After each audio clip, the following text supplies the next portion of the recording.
Hello everyone, Nick the DM here with some Dungeons & Dragons lore, specifically some dragon lore.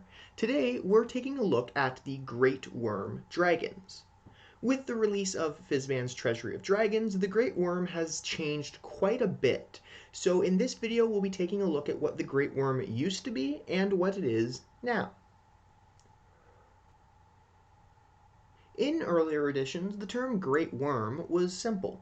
It referred to a dragon which was 1,200 years old or older.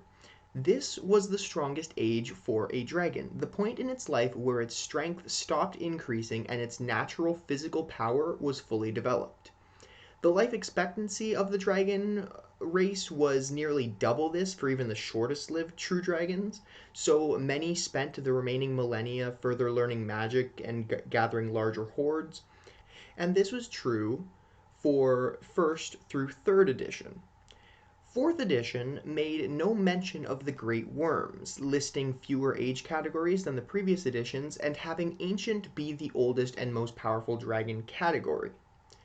4th edition also doesn't give very specific years for each category, but I'll delve more onto dragon aging and life cycles in a future video. So that was the Great Wyrm in earlier editions. But what about now in 5e? When it first came out, 5th edition listed Ancient as the oldest age category for dragons in the Monster Manual. And for quite some time it stayed that way. However, now with the release of Fizban's Treasury of Dragons, the Great Wyrms are back, but they are quite different from before.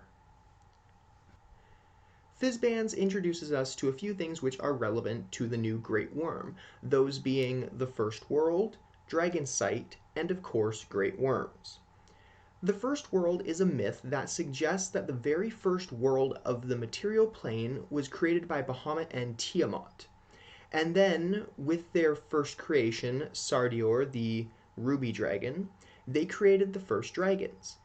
Later in that myth, it is said that the first world was sundered in some unexplained catastrophe, and that each of the worlds we now know of, Abir Torel from the Forgotten Realms, Oerth of Greyhawk, Kryn of Dragonlance, and Eberron, are all so-called seedling realities, multiple realities within the material plane.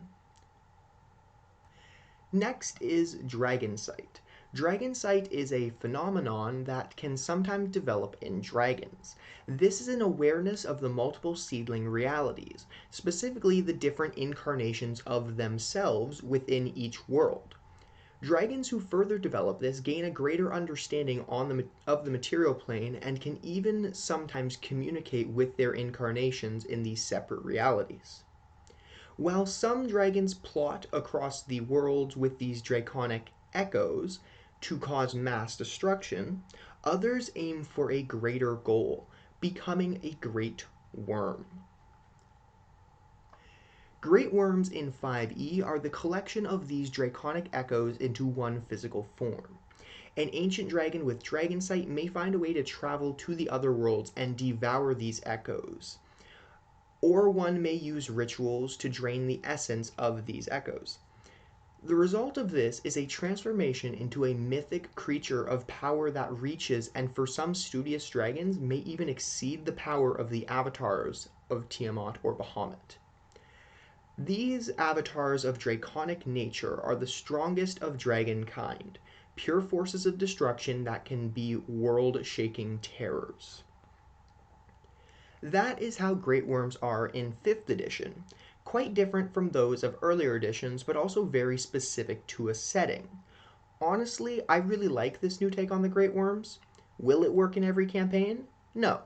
Is it an interesting and fun concept that can create many new adventures? Yes.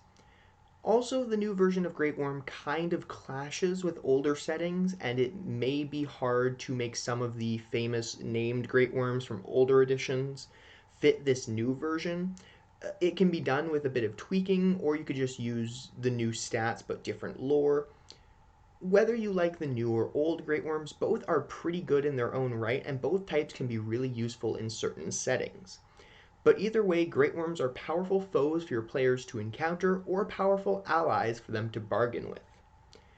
But anyways, that's all I have for today's video. If you've enjoyed this video, maybe give it a like, and if you want to see more, consider subscribing for more D&D content. Thank you all so much for watching, and I hope to see you next time. Bye!